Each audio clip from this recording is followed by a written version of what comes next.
मैं हूं अभिषेक मिश्रा और अब हम लोग पढ़ेंगे 12वीं कक्षा की चौथी कविता ओड टू ऑटम के समरी को। तो ये समरी बहुत छोटी सी समरी है और बहुत ही आसान भाषा में 3 पैराग्राफ्स में लिखा गया समरी है।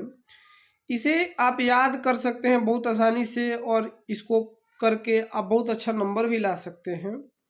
तो शुरू करते हैं समरी को। Ode to autumn has been written by John Keats, मतलब ode to autumn John Keats के द्वारा लिखा गया है।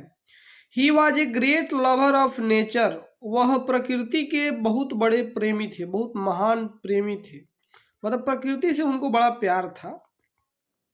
And one of the greatest English poet, और सबसे महान इंग्लिश कवियों में से, अंग्रेजी कवियों में से एक थे।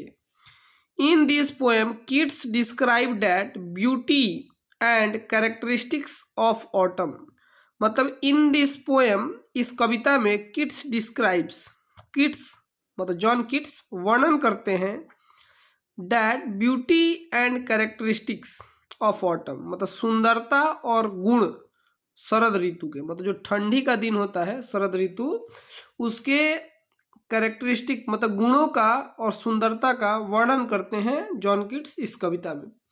उसके बाद पैराग्राफ चेंज करके लिखिएगा, this ode contains 3 stanzas which show unique style of Keats, मतलब यह जो कविता है, यह गीत जो है, ओड गीत, कविता, गीतमय कविताओं को ओड कहते हैं। इसमें 3 स्टेंजा हैं। स्टेंजा कहते हैं कविता के, मतलब जो जितने भागों में बटा होता है, जितने पैराग्राफ्स में बटा होता है, उसको स्टेंजा कहते हैं। तो यह गीत जो है वो 3 स्टेंजा में बटा हुआ है। विच शो, जो दिखाता है unique style of Keats, Keats के अद्वितीय व्यवहार को। यूनिक मतलब इकलौता कह सकते हो, माने सबसे अलग। In the first stanza autumn is seen as a season, मतलब प्रथम स्टेंजा में शरद ऋतु को एक मौसम के रूप में दिखाया गया है।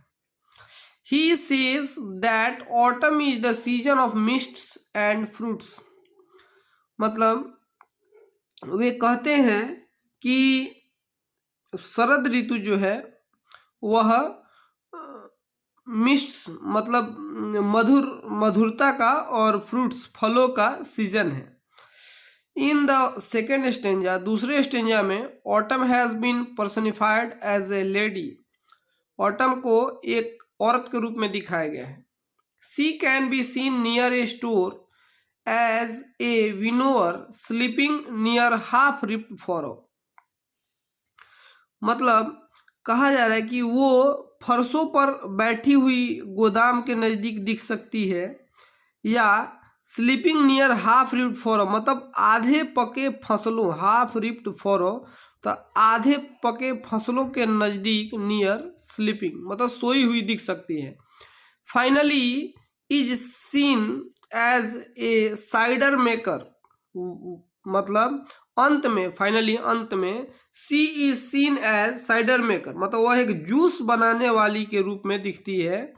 वर्किंग एज हर साइडर प्रेस, और अपने जूस बनाने वाले मशीन, साइडर प्रेस कहते हैं जूस निकालने वाले मशीन के पर काम कर रही होती है।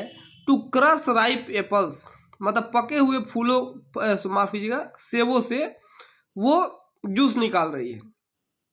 इन द थर्ड स्टेंजा, मतलब तीसरे स्टेंजा में, the poet talks about songs of autumn, poet autumn के गीतों को गाते हैं। और लास्ट लाइन है और थर्ड पैराग्राफ है, क्लियरली मतलब साफ साफ, I mean to say that, मैं, मेरे कहने का मतलब है, ode to autumn is a famous ode of Keats, मतलब ओड टू ऑटम जो है वो किट्स का, जॉन किट्स का बहुत ही फेमस ओड है। वो यहाँ फुल स्टॉप नहीं होगा, कोमा लगा सकते हैं।